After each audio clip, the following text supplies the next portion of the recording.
Croesio. Welcome to the Planning Regulatory and Licensing Committee. Please note that this meeting will be recorded for subsequent broadcast via the authority's internet site. The images and sound recording may also be used for training purposes within the authority. The public seating areas will be in view with the camera, and by entering the chamber and using the public seating area, members of the public are consenting to being filmed and to the possible use of those images and sound recordings as outlined above. So the first item on the agenda is apologies for absence. Yes, Chair. Apologies for absence received from Councillors Kevin Gibbs, Clive Jones Councillors David Chaplin, Ernie Goldsworthy and Kevin Gibbs. Right, thanks. Next item, declarations of interest. Are there any declarations of interest? No. The third item on the agenda is fact-finding visits at P180343. Does anyone move the accuracy of the minutes? Is there a seconder? Right, all in favour? Favour then. Bill. You need to press your buttons.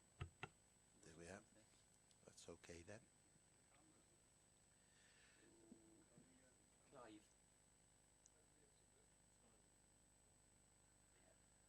Right. Yeah. Oh, there we are. Okay. That's done then.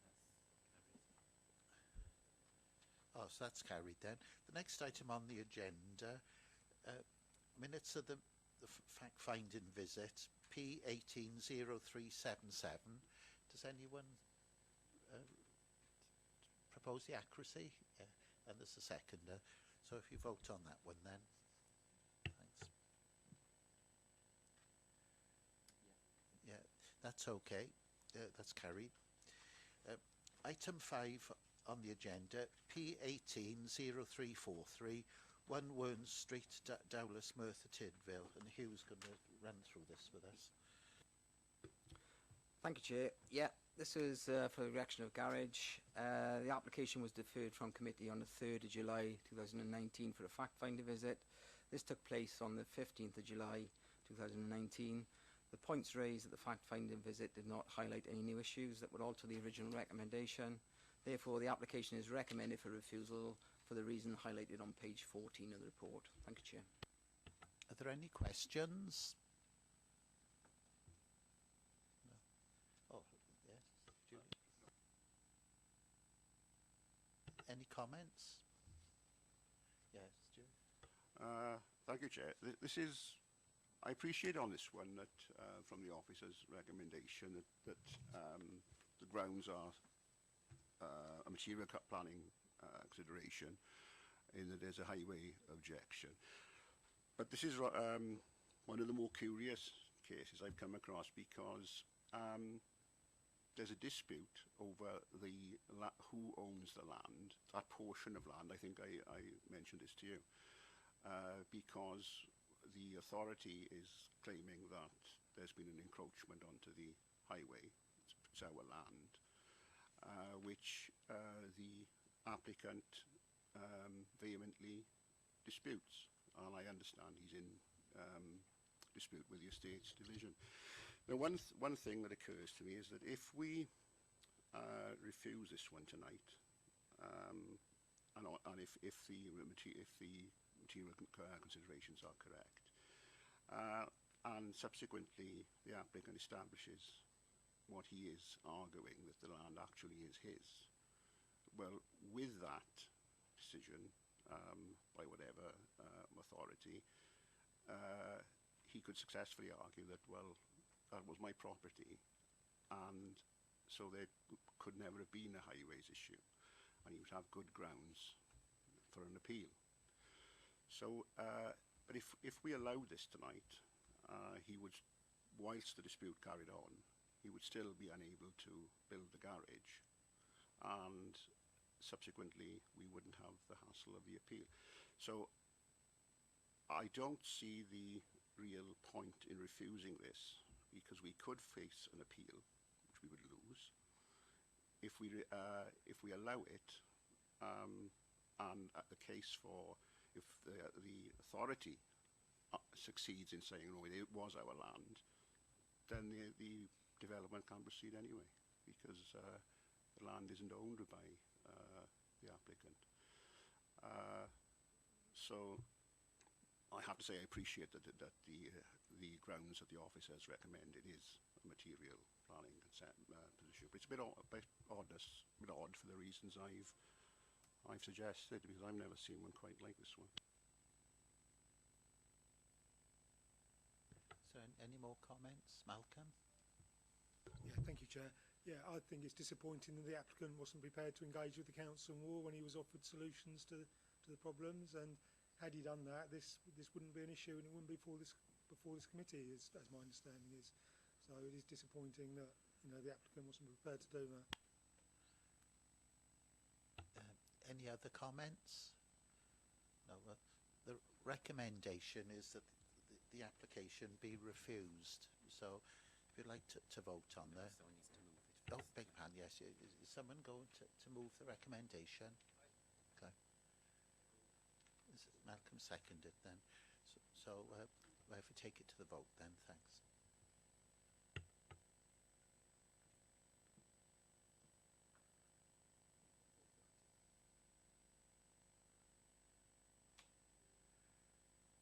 You have the casting vote, Chair. Oh, Now, let's get this straight before you vote.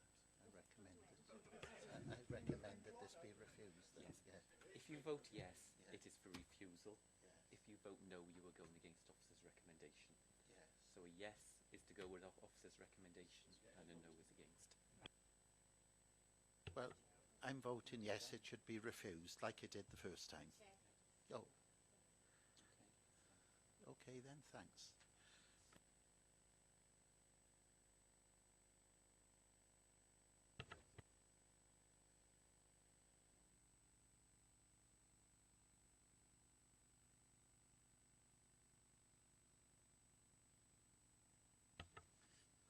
The next item on the agenda, item 6, is P180349, land to the north of Lewis Square and to the west of Gunderas Close. Dave is going to take us through this one. Thanks. Thank you, Chair.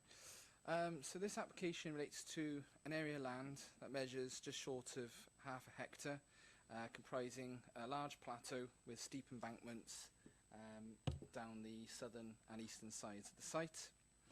Access to the site is via this track here, which then connects to Lewis Square at the bottom. Permission is being sought retrospectively to utilise the site for camping, and would comprise of 8 glamping pods, 2 shepherd huts, 12 pitches for caravans and 8 pitches for tents. The development would also include a toilet stroke shower block and a bike store. It's noted, however, that one of the shepherd huts is currently being used to accommodate a small bar as well.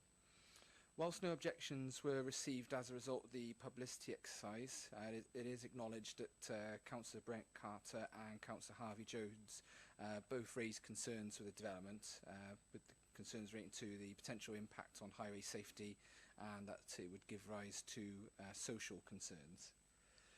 As a result of the consultation exercise, we did have an objection raised by the engineering and traffic group leader due to there being a lack of information to demonstrate that the additional traffic generated by the development would not create traffic hazards to the detriment of highway safety. Given the location of the sites within the settlement limits, the principle of the development is considered to be acceptable. The general layout of the development and the design of the various structures are considered to be acceptable and would largely be screened by from the surrounding area by existing fencing, which runs essentially along the southern and eastern boundary of the site. Whilst the site would inevitably increase activity in the area, it's considered that the impact on the residential amenity is not considered to be significant. The proposed campsite would introduce, however, a total of 29 pitches, which will no doubt have an increase in traffic movements in the area. some of which would obviously include larger vehicles like caravans and touring caravans.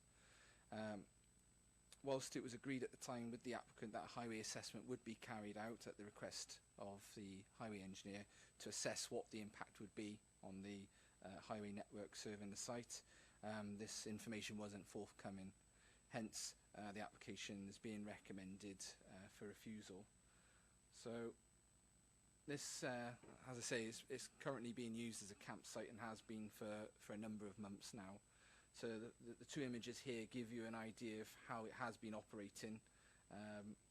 You can see on the photo on the left, in the background there, there's two glamping pods, which are just timber, like domed structures with bed accommodation in them. Here is one of the, in the centre there is one of the shepherd huts, which is used for accommodation, and then around, so they're located. So these are the pods. Only two were there at the time when I visited. There's the shepherd's hut. There's a gravel track all the way around, and around the outer edge then are the various pitches for the caravans, with an area of grassland to one side then, which is to be used for tents. This is the bar that was raised to us as one of the early complaints about the development, which is located on this part of the site there. The access was obviously a particular issue raised early on, which is in part what led to the reason for asking for a survey to understand what the implications were. As you can see on the top left there, that's the initial access coming off the main highway serving Abercanid, the roundabout.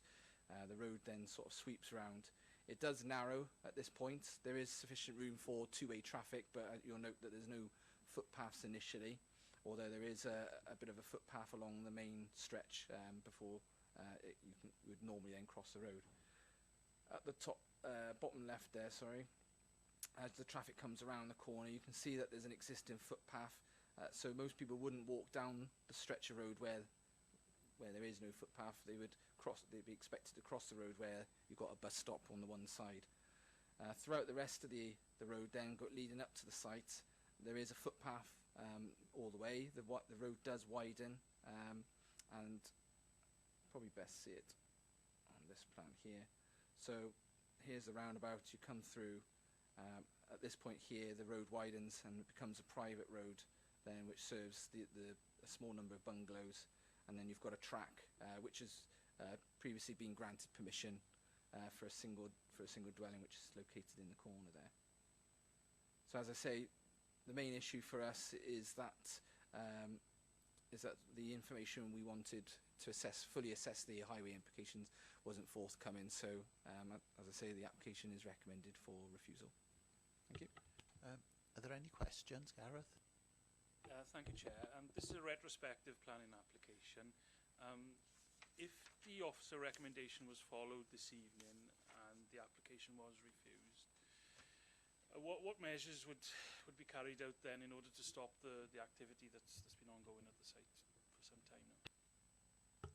Well, the developer's got a number of options at their disposal. The first is to appeal the planning decision to the planning inspectorate.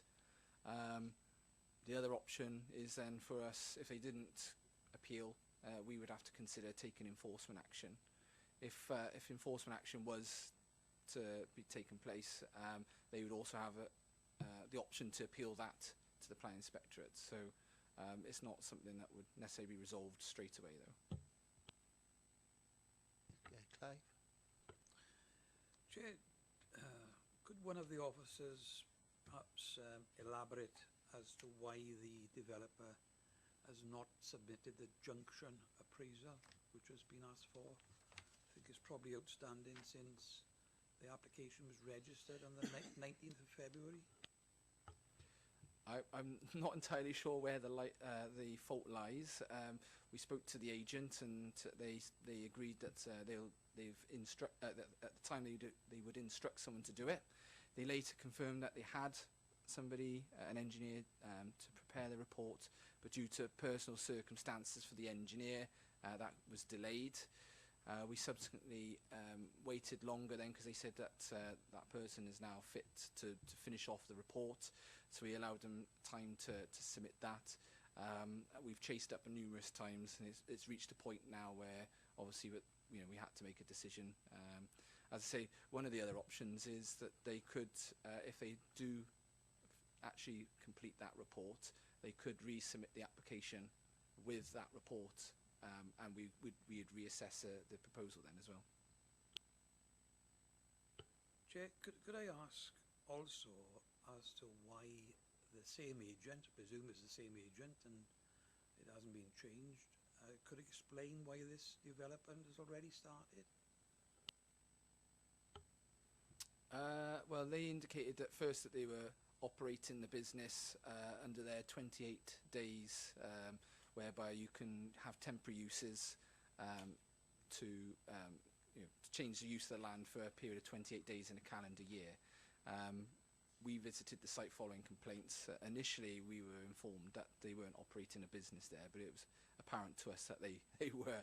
As you can see, the pictures, apart from the tents and the vehicles, it was pretty much set up like that, although the bar wasn't there. That was a later addition. But obviously, following our investigation, they decided to submit an application.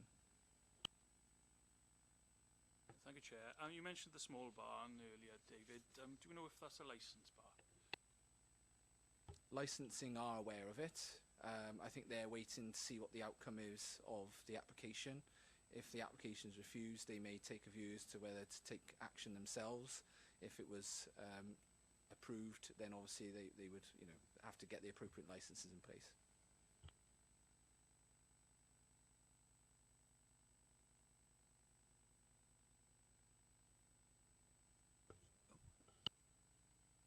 Yeah, thank you, Chair. Yeah, another disappointing application. Obviously, seems like a good scheme in the right place, but it's just a failure by the applicant to follow the correct procedures. So I hope that they can be now encouraged to resubmit the application with the full information, so it can be considered again. Chair, I'm just absolutely amazed. This is yet another development that's already begun, and partway through it, because he's become aware of the complaints people have been put forward, decides to put an application in. I really don't understand why people are doing this constantly. And following the question I asked, we've simply to determine this application, I've asked for this junction appraisal, which is specifically required by the engineering traffic group leader. Here we are, 5 months later, no further forward. And can I say, with the nice little cosy bar where only 6 people can use it, anybody who sets up a bar and it's for public consumption, public use, should be aware that they have to apply for a license beforehand. So he's already, in my opinion, committed 2 difficulties for himself. One, he's already started it, and one, he's set up an unlicensed bar. Are there any other comments? Oh, Gareth? Thank you, Chair. Whilst I'm not adverse to this type of campsite, after all, we do have bike park wheels within the vicinity of the area. It does have to be sustainable. It has to be in line with the Future Generations Act, and most importantly, perhaps, it cannot have a detrimental impact on the community. If members look at page 22 and consider the highway constraints there, access is on a constructed, is via rather a constructed gravel track. There's no pedestrian segregation, and as Clive indicated earlier, the junction appraisal is still outstanding, and therefore I urge all members of this committee to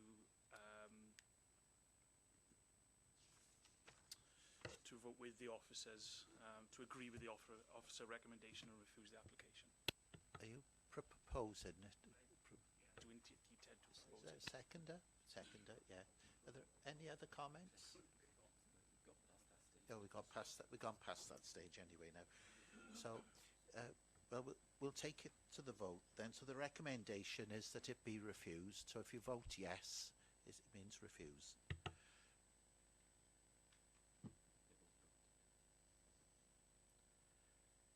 Oh, the recommendation was carried, then be refused.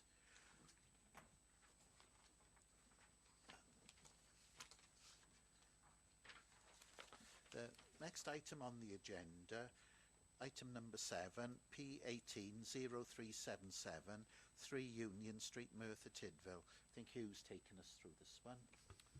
Thank you, Chairman. Yeah, this application was also deferred from the committee on the 3rd of July 2019 for a fact-finding visit. This took place on the 15th of July 2019. The points raised at the fact-finding visit, again, did not highlight any new issues that would alter the original recommendation. Therefore, the application is recommended for permission. Thank you, Chair. Any questions? Clive? Firstly, I apologise because it's probably one of the few, if only, fact-finding visits I couldn't attend on that day, so I would have asked some of the questions I'm going to ask now. Again, do we know why this applicant started this work without receiving planning permission? I have no idea, Clive. As you know, any development that requires planning permission is unauthorised. It's not illegal, and the legislation allows you to submit retrospective applications to overcome any unauthorised development. So yes, again, this is another one on the agenda that's unauthorised, and the applicant submitted an application in an attempt to overcome the unauthorised development from a planning perspective. Any other questions? Yes, I'm finished. It says on page 27, this has the publicity exercise, and 9 letters of objection. One of the third one down states the construction of a kitchen at first floor next to the neighbouring properties would be a fire hazard, since there is no fire escape in place. Should there be a fire escape? Not from a planning point of view. It's not a consideration from a planning perspective, but certainly from a building regulations perspective, it may be a consideration. Quite clearly, you can put a kitchen wherever you want to in your house without the need for planning permission. So it may be a consideration under the building regulations, but not one from a planning perspective, no.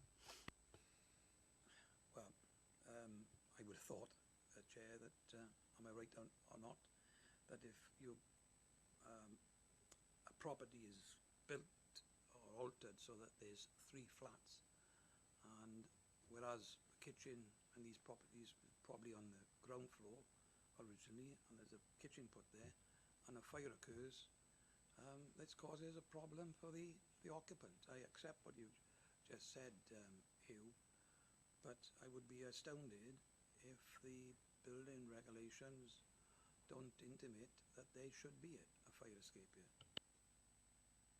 Yeah, quite rightly. We often grant planning permission for certain developments that are then refused for certain reasons under the building regulations, and fire is quite clearly an issue that the building regulations will pick up if an application is submitted and required. Another point that was made was about the noise, I think, from, well, I think it was intimated it was probably for one of the fans. Is that not a problem, not an issue? Was that resolved at the fact-finding visit? Yes, the environmental health officer took part in the fact-finding visit, and he quite clearly stated that there wasn't any noise issues coming from the fans themselves. When he carried out an inspection, in fact, the noise to the neighbouring property was from an internal boiler that was causing the noise rather than the fans from outside. And that was his assessment when he carried out his assessment in terms of the noise of the fans. So the noise from the internal boiler has now been resolved, is it, from environmental health point of view? I assume so. Again, it's not a planning issue, but I think there was an issue that hopefully has been resolved, yes. Could I ask, in relation to the consultation, higher up on page 27, there are various officers there were asked to consult on this development, and one of them was the Planning Division's conservation officer. Now, I understand that Union Street is in a conservation area, and I quote what she says in the report here, or stated what she said: concerns raised in respect of the intensified use of the property. Could I ask for that to be expanded on? Yeah, the conservation officer obviously looked at the historic use of the premises, which was a house, and what she's saying in her response to the plan application was there's a change in the type of use that's going in there by the intensification of the use. However, as highlighted in the report, that's not a matter for a planning consideration in terms of its impact on the character and appearance of the conservation area. If it was a listed building, maybe a different issue, but because obviously the impact of the character and appearance of the area is visual from outside, then there isn't any issue because nothing's been altered from the outside of the building, apart from the air conditioning units where the report says you can't clearly see from anywhere outside the site. Any other questions, Howard? Thank you, Chair. It's regarding, because this area, obviously we've had a lot of applications in this area. I know a lot of applicants are different, but it's the car parking. This is slightly different now because where if you got, because it was mentioned at the site meeting, but it could be a residence house and it could have X amount of cars anyway. But we usually go in at some people wouldn't use cars because of flats and that. But this is 2 holiday lets, which they're going to come to this area for the weekend with a car. There's no other way they can get there. So there'll argue be more demand for more cars. So how are we going to cope with that? Yeah, I think the points raised in the report and also out on site is that obviously it's a 3-bedroom dwelling at the moment, so it could potentially have 3 cars, 1 per dwelling, and now we're creating a self-contained flat and 2 holiday accommodations, which would normally equate to possibly 3 cars. We don't know. The occupier of the dwelling may have 1 car, or people may come in 1 car for the holiday lets and come by train or bus by the other. I think the simple fact is what's the difference in terms of the use of the property as it is now to what is being proposed. It's also, as the report says, it's in a town centre location, it's in a sustainable location, easy access to, as I said, public transport, and therefore, balancing up what could be in the premises and what is at the premises because it's unauthorised. What's the harm in terms of highway safety? I think the issue was clear at site that there isn't a huge amount of parking on the street in Union Street, but obviously if you can't park in the street, then you can't park in the street and you have to find elsewhere to park. I mean, I've been to numerous bed and breakfast accommodations throughout Great Britain where there isn't any parking and you just have to park in the nearest car park and walk to the premises. It's no difference. You just have to, if you take your car, you have to find a place to park, and whether that's in the local public car park or elsewhere, then that's the fact. But I think on balance, balancing up what could go in the premises and what we got here, it doesn't warrant a refusal of the application. Are there any other questions? Any comments? Yeah. Chair, I've I think made this point in the form of a question before we had the fact-finding visit, and I know what I think is going to be the response. But if this application is granted, there's about 20-odd houses in this street. There's absolutely no reason why other individually owned properties couldn't go down the same avenue as this of making an application which would include holiday lets from there, and which would change, in my view, the whole setup of what is an ordinary street.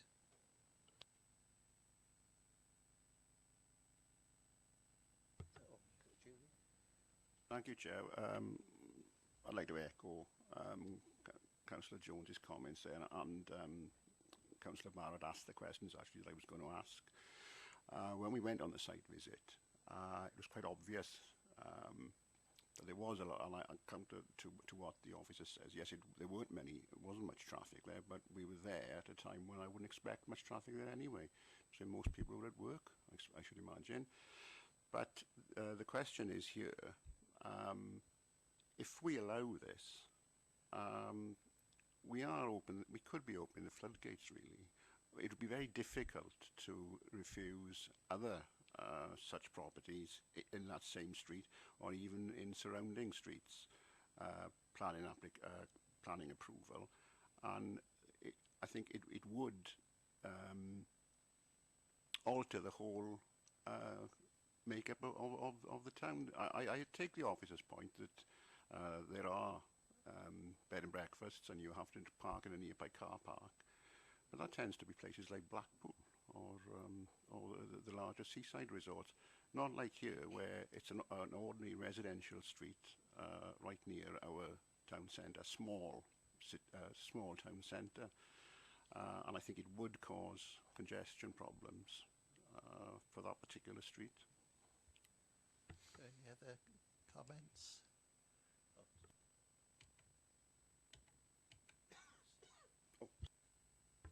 Yeah, thank you, Chair. Just first of all, Councillor Jones pinned some of my questions, but just as comments, I'd like to echo Councillor Jones, Councillor Barrett and Amos on the parking situation. It's just, we've got major problems with it at the moment where we try and alter things around. We've got these HMOs coming up everywhere in this area, and I'm sorry, but with this, I cannot accept this, and I will be going on refusal of this project. Sorry. Are there any other comments? Oh, yes.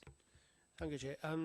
Basically, echoing everybody else's sentiments on this, I had conversations with residents during the site visit, all of whom actually stated that majority of the vehicles in the street at the time weren't actually owned by occupants of the street.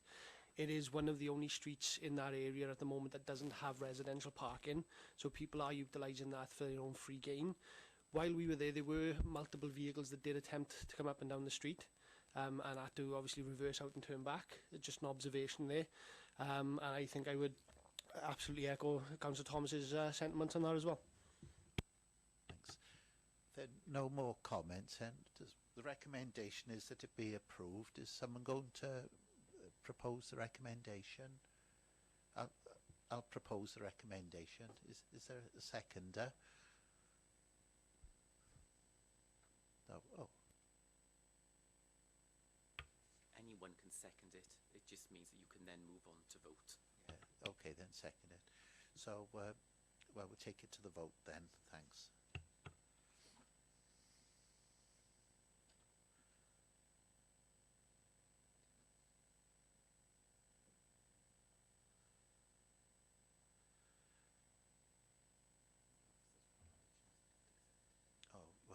The recommendation's not been declined then, thanks.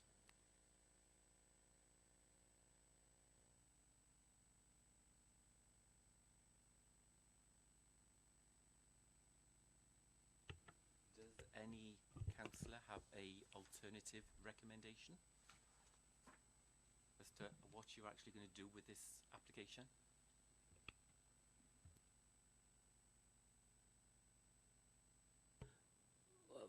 For myself personally, we've got to try and somehow improve the parking, because that was a main issue of mine. Is in fact, because it is holiday flats, I understand what Hugh said.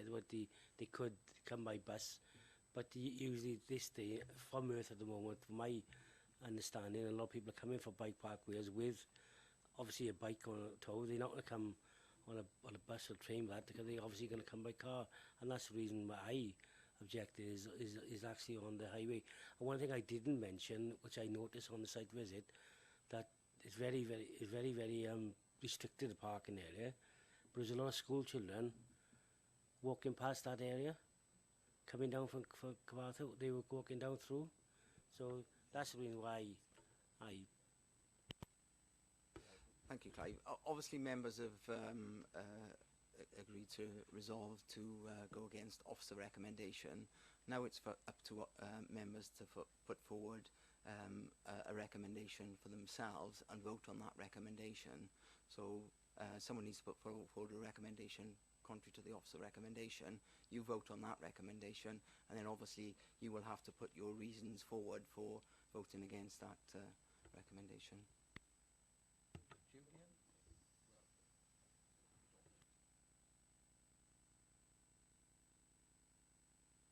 It'd be refused for what reasons?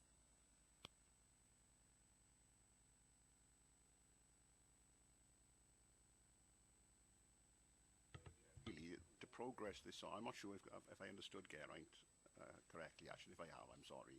But really, with this refusal going ahead now, the ball's in the applicant's court. If he wants to come forward with some amendment to this, or which will change the decision of the committee, then fair enough, we look at it. But I don't see it's for the committee to go forward and suggest ways to him that he would become more attractive to us. The ball is very much in his court. I accept what you're saying, Councillor Amos. I mean, what it basically boils down to is the fact that you haven't accepted officer's recommendation to approve. The result of that decision is if you haven't approved it, then to all intents and purposes you are refusing the report that's before you. So what I actually need you to do is to come up with the reasons as to why it is that you are going against officer's recommendations. My suggestion would then be that you vote on that and you defer it to the next planning committee for it to come back for you to look at again. To some extent, I think this is evolution. This is the way the town is developing, you see.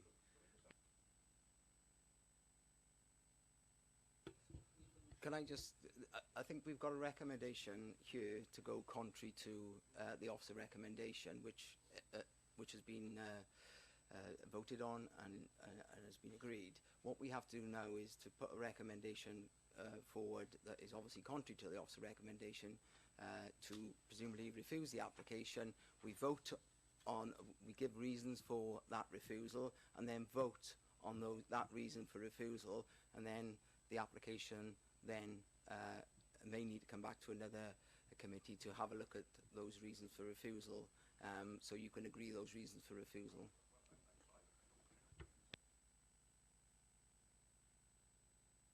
One of us would presumably move, if nobody else does, I will, that this application be refused. And as Geraint said, and as you've said yourself, we've got to have grounds, and we put on. Councillor Thomas has already said on highway safety grounds, on parking and those sort of grounds. But that is what we're saying. This is why it's refused. I don't quite understand why it has got to come back to another meeting for us to do that all over again, because unless we're going to change our minds, which I don't think we will, what purpose does that second meeting serve? Well, we can, if you give us, you have to be precise in your wording that you provide us. Highway safety and parking, is that the reasons you're going to, is that the sentence you're going to provide, I suppose? Yeah, what I need from you is the exact wording for the reason for refusal. If you are then all happy with the exact reason for refusal and you are content to vote on it tonight, then so be it. You can go ahead, vote on the alternative motion, provided it's seconded, and someone will write down the exact reasons for refusal. You will vote, and then if the refusal is carried, then tomorrow or whichever day it is, the planning division can issue the reasons for refusal letter, which will then give the applicant the right to appeal.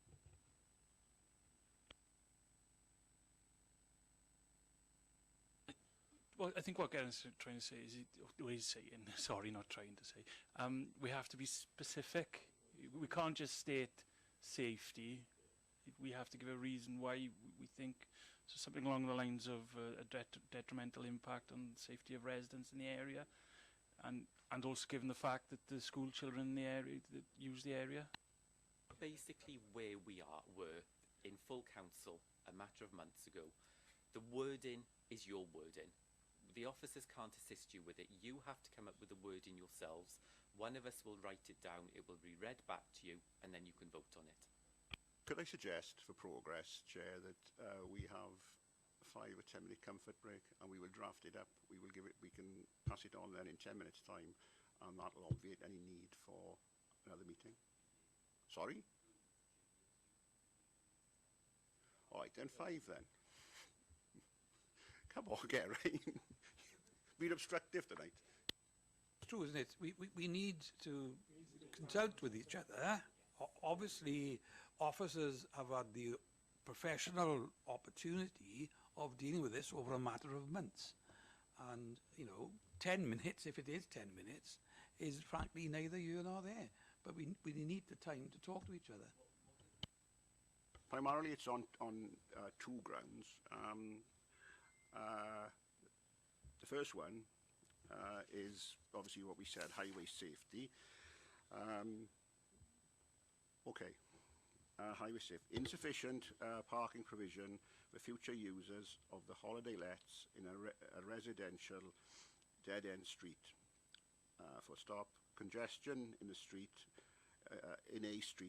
which is used by school children as a path to school. Then number 2, that was highway safety, stroke parking. Stop me if I'm going wrong here. And number 2 is the council conservation officer has raised concern in respect of the proposal, primarily concerns about the use of the building, which is not characteristic of the historic purpose of the terraced properties in the street, i.e. a terraced dwelling, which is within which is in the Thomastown conservation area.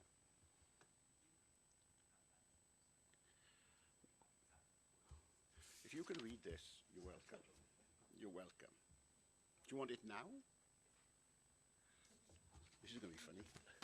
This is going to be You good. better stay there. Should have been a doctor.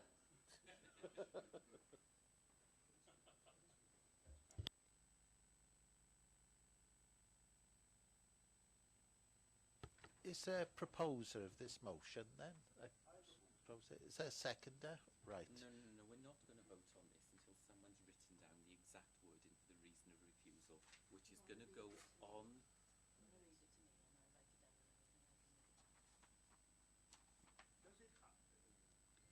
Yeah, the exact wordings of the reason for refusal need to go on the refusal. No, you can't email it to me tomorrow.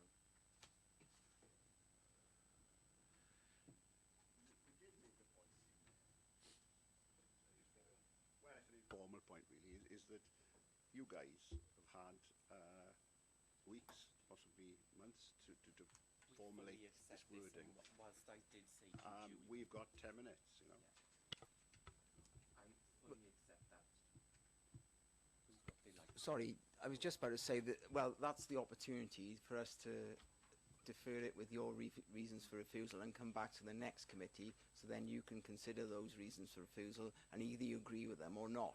I think that's what has happened on previous applications, and I think it's a sensible way to go, because then we can specifically highlight the reasons for refusal, and then you can consider whether you still agree with them next week or you want to amend them slightly or whatever. So that's an opportunity for you to do. Sorry, in September. Next committee rather than next week, sorry. Because, Chair, sorry.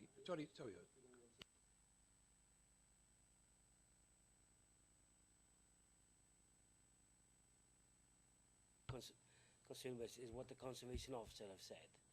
Could we recommend that she be here for the next meeting to answer any questions we may have to her, or to him or her? Well, I can answer the questions for the conservation officer. The report is quite clear. The conservation officers, it's like any other consultee we have on here. There isn't any objection on here from the highways officer either. So any objection we have or concerns we have are raised in the report. I've highlighted why I think that reason refusal shouldn't go forward, because it isn't a planning consideration in terms of this application. But that's up to you whether you want to refuse it for that reason or not. The report before you is one from Judith, obviously, and it's her report going forward. So I think if you want to put forward that refusal for refusal, that's up to you as members to do that. You've already come to that conclusion by the sounds of it, and that will be one of the refusals that is coming back in September committee. But can I clarify on the behalf of the planning committee members, or all of us, because it does say in the report on page 29, it is noted that the council's conservation officer has raised concerns. That's in the plural. So for me, that I've taken that to mean, and every other member here, that she has more than one concern in a professional capacity as a conservation officer, but there's only one listed there. Yeah, if you read page 29, it says, it is noted that the Council Conservation Officer has raised concerns in respect to this proposal. Primarily, she is concerned about the use of the building, which is not characteristic of the historic purpose of the terrace properties in the street, i.e. is not a terrace dwelling. While this is appreciated, the adaptation of the building for the proposed uses would not have a significant impact on the character of the area and would not warrant the refusal of the application due to its failure to preserve or enhance the conservation area. If you've got a different opinion to that, that's fine, but that's the opinion of the officer writing the report. To reinforce what Clive's point, it's not only pedantic, but it did say plural. It's plural, the word plural, concerns, not concern, and the word primarily. Primarily means first. Now that means there's a second, a third, a fourth, a fifth, I don't know how many.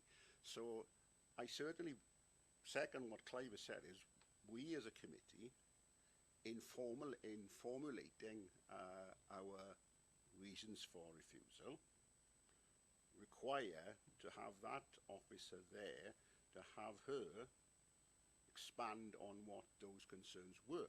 Now, that makes not seeing her makes our job far harder. We've already taken the decision that there are issues there, not only conservation, but also highway safety. We've already taken that decision. That's done.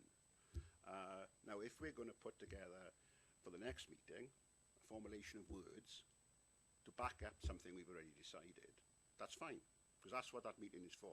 We're not going to turn around and say, oh, we got it wrong. We're going to say, no, we are refusing it. We've now put together the reasons. But as a committee, as members, as elected members, we need an officer here. And I don't see what the reason or objection is to having an officer present. And I would formally move that that officer is here. The officer was present at the site visit. No one asked her a question at the site visit. She was there at the site visit. It was a request from Councillor Jones for her to go to the site visit. She was there at the site visit. No one asked her a question about anything to do with conservation at the site visit. It was an opportunity. That's the purpose of the officer being at the site visit. But, right, we did. We may have had the opportunity, but is there a reason why now, as members, that we cannot have her when we formulate our words? At that stage, we had not made any decision, quite rightly. I don't understand why elected members, for some reason, cannot request officers to be present for anything that they want to do. Am I missing a point? Moved that from Councillor Amos that the conservation officer is present at the planning committee in September. I second that.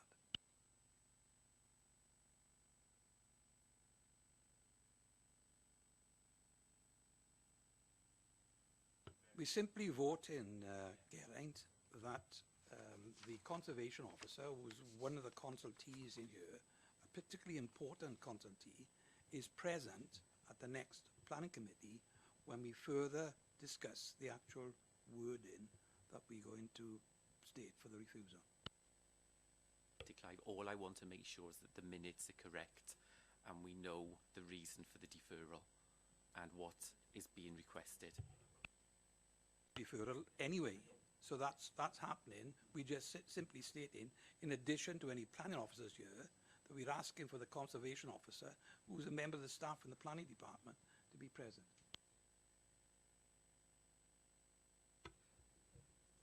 Sorry again, have we got the wording of the refusals for the...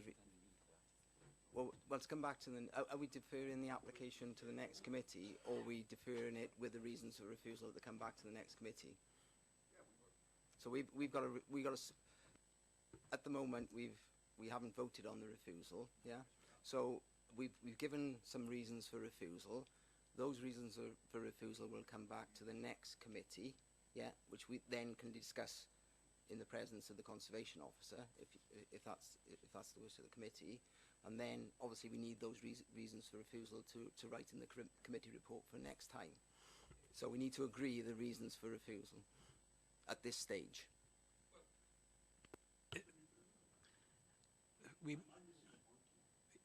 It's simply, we've made a decision as a planning committee. I understand fully about the wording.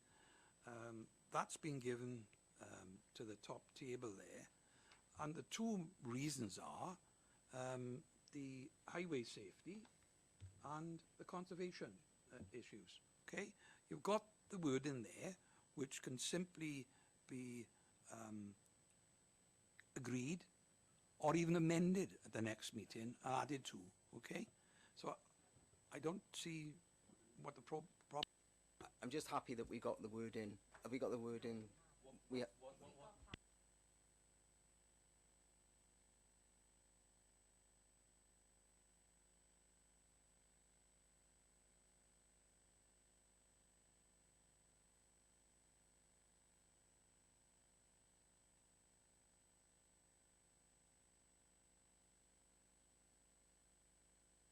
Councillor Jones quite correctly says it is open for amendment at the next committee.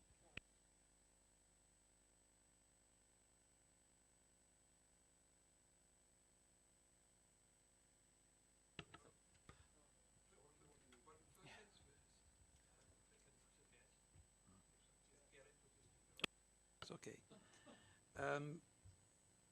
We've made a decision on the recommendation, which is for refusal.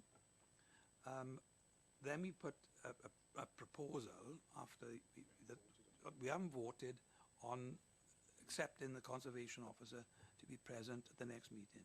And Chair, I think we need to do that. Or we haven't voted on whether you wish the application to be refused or not yet either. The twofold recommendation that's going forward, the two reasons for refusal and that the conservation officer attends. So it's being deferred to the September committee.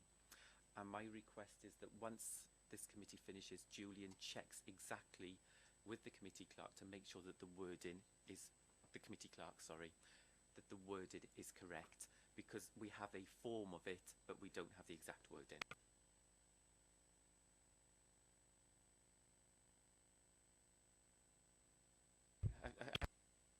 I'm aware of the officer's time, so I'm perfectly prepared to, once the meeting is over, to see you tomorrow morning and do it then, rather than keep you hanging on. But if that can't be done, fair enough.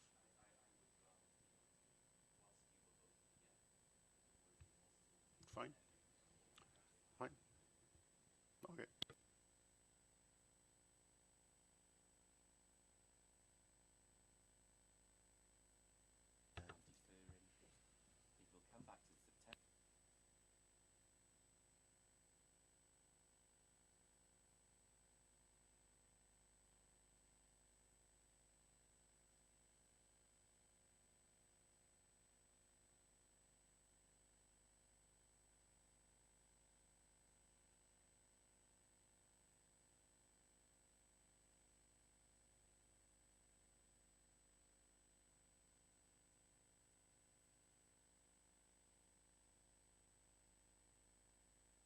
Is someone prepared to move those 3 points? Seconder. So I think we've had enough questions and discussions, have we? Yeah, so if we just vote on it then.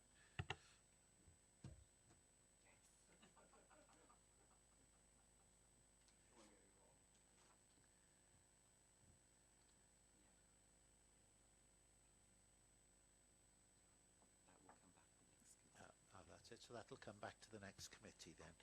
The next item on the agenda, P190157, land to the south of Evian, Maesmerig. David's taken us through this one, I think. Thank you, Chair. So this application relates to an area of land located in the open countryside.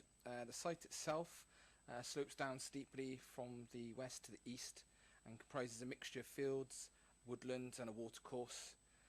Reference is also made by the applicant that a dwelling previously occupied the site. However, what remains is essentially the ruins of a building consisting of a pile of rubble stone and the remnants of one part of an elevation. So, as you can see, this is an aerial of the site. So this is Ivion. So the proposed dwelling would be located here. So permission is basically sought for the construction of a new 4-bed dwelling with a detached garage and driveway. So the access to the site would come across the site roughly in that corner and extend down and around, and the dwelling would be positioned pretty much in the middle of that woodland. So here's as you can see, this is the lane up here. So the access sort of swerves round. There's a watercourse running through the middle here, and then it extends down the hill. At this point it's particularly steep and ends with the garage, the dwelling being at a slightly lower level in amongst the trees. Whilst no letters of objections were received as a result of the publicity exercise, a number of concerns were raised from various consultees. The engineering and traffic group leader has raised highway safety concerns due to the poor access leading to the site. The planning division's ecologist has raised concerns with the lack of information to properly assess the potential impact on protected species and habitats, including the Cumglow Sink and the Cumglow Glynis SSI. Similarly, NRW, Natural Resources Wales, have raised significant concerns with the lack of information to properly assess the impact both on the SSI and great crested newts in the area. And furthermore, the Coal Authority has raised an objection on the grounds that the risk to the development as a result of past coal mining activities has not been properly assessed. In that respect, I know, having dealt with the site to the north, this property here, I know there is actually a mine shaft or an adit of sorts somewhere there. So there may be other similar features elsewhere which we don't know about at this stage. Given the location of the site outside the settlement boundary, which comes with it strict controls placed for development set out in the local development plan, where in this instance it's considered the principle of development is unacceptable. In this regard, it should be noted that there have been 2 previous applications for a dwelling on the same site. On both occasions, the application was refused due to its location outside the settlement boundary. Additionally, both applications were subsequently appealed and dismissed by the Planning Inspectorate, and at that time the inspector concluded that the development would adversely impact on the character of the area, and that in his opinion the historical existence of a dwelling within the site, which had been abandoned decades ago, did not provide adequate justification for a new dwelling. Development of the site for residential purposes therefore remains unacceptable and contrary to the LDP, and therefore it's been recommended the application be refused on five grounds. So this is a section on the bottom there. So as you can see, very steep. Goes a number of each line is a metre, I believe. So that's a considerable number of meters down from the lane, and then particularly at the middle part here, that's where the driveway is. Would have a gradient of something like 1 in 6, which is far steeper than you would expect. So with that, at this point here, for instance, there is no turning facilities. You would essentially have to reverse up a particularly steep drive and try and negotiate that then to get back up to the road. So a photo on the left, top left, you can see the horses are at an angle as well, and it slopes down significantly. Top right, you can see that's roughly in the location of where the house is being proposed. It's a woodland environment. You can see that there's rubble stone in places. The bottom right there, you can see there's the remains of, I guess, what was probably an outbuilding at the time. the trees and things have kind of all sown into it now. This is a view of the development, bottom left, towards the location of the house. So it's essentially smack bang in the woodland, which is within the sink. The photo on the left shows the lower part of a water course that actually extends all the way up to the road and further downhill. And the photo on the right, that's all that remains of what was a dwelling many decades ago. It's essentially just one section or part of a section of a wall.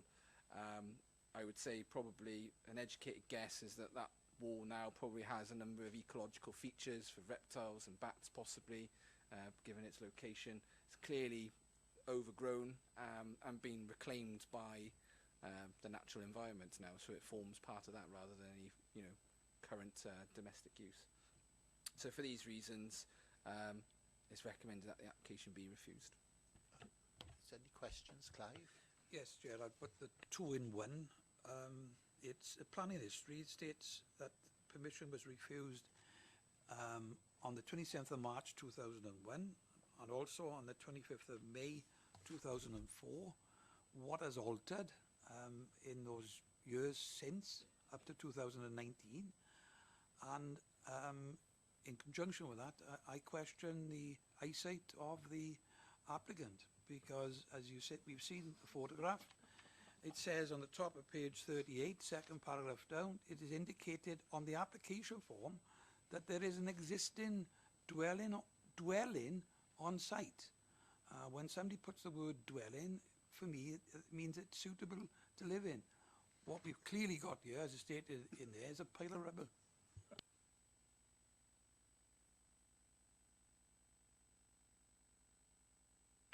Thank you, Chair. Yeah. I think it's be better for us to have a site meeting at this one, to have a look, actually go up, because I know there's other properties alongside at the top of that area. I think we could have a site meeting just to look at it visually. Is there a seconder for site?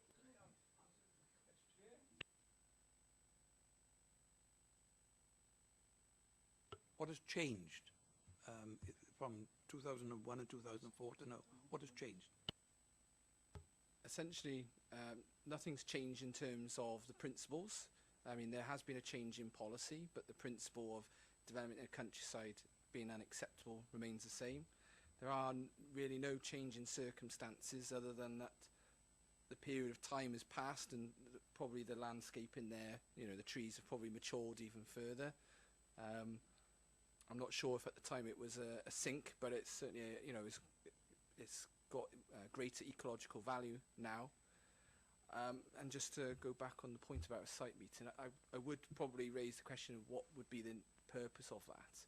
I appreciate that you might want to see the site, but we've had two situations now where the principle of development has been assessed. This is the third time now. And in both of the previous ones, it was presented to a planning inspector.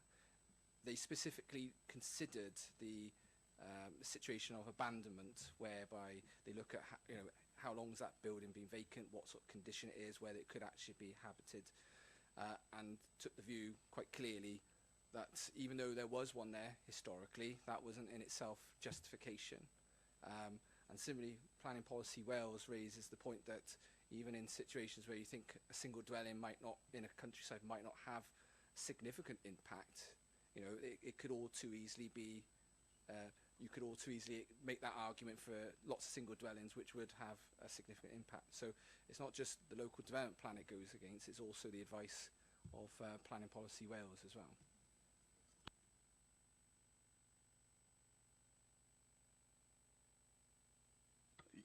Yeah, no, I don't think so. I think we just talk about it. Well, perfect. On this one, I'd agree with the office. I don't see a great deal of point, in fact, in a visit on this one, because there's sufficient information there. There's been already the refusals. Nothing has changed. As Councillor Jones has said, by no stretch of the imagination is that somewhere you'd go and live. and I can't speak for other members, but I can't see, from my point of view, going to this site and seeing something that's up there and saying, no, we can allow this one. That the slope there to get down to the actual property is ridiculous. His driveway, he need a 4x4 to come out of there. Let's be fair. So obviously, if Councillor Thomas feels very strongly about it, but I can't see the purpose in a visit myself. Thank you, Chair. Yeah, similarly, I cannot support a site visit in this instance, I'm afraid. There's 5 compelling reasons for refusal, as outlined on page 40 and page 41. 2 applications have come to the local authority, both rejected. Those 2 applications have been appealed, both refused upon repeal. It's therefore being considered 4 times by planning professionals. Therefore, I can't support, unfortunately, a site visit. The other thing we have to bear in mind is that this is outside the LDP. We voted on the LDP back in July the 25th last year. If there was a problem with this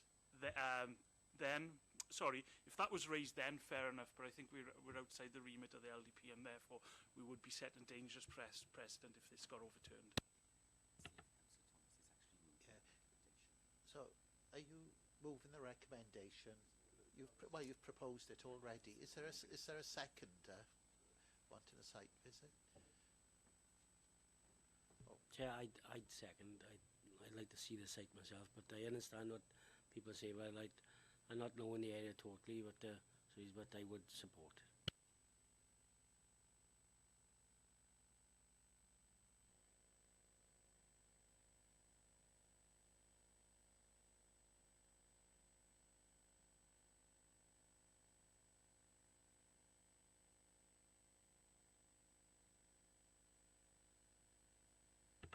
No, so voted against the site visit. So if we continue.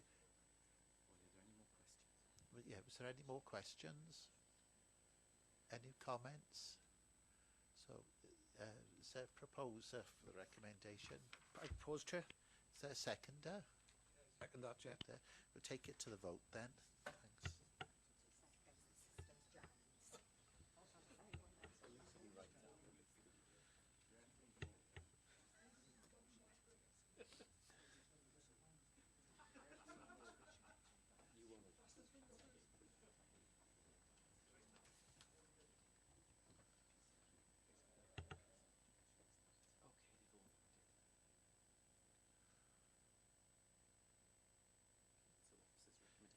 So the officer's recommendation is carried.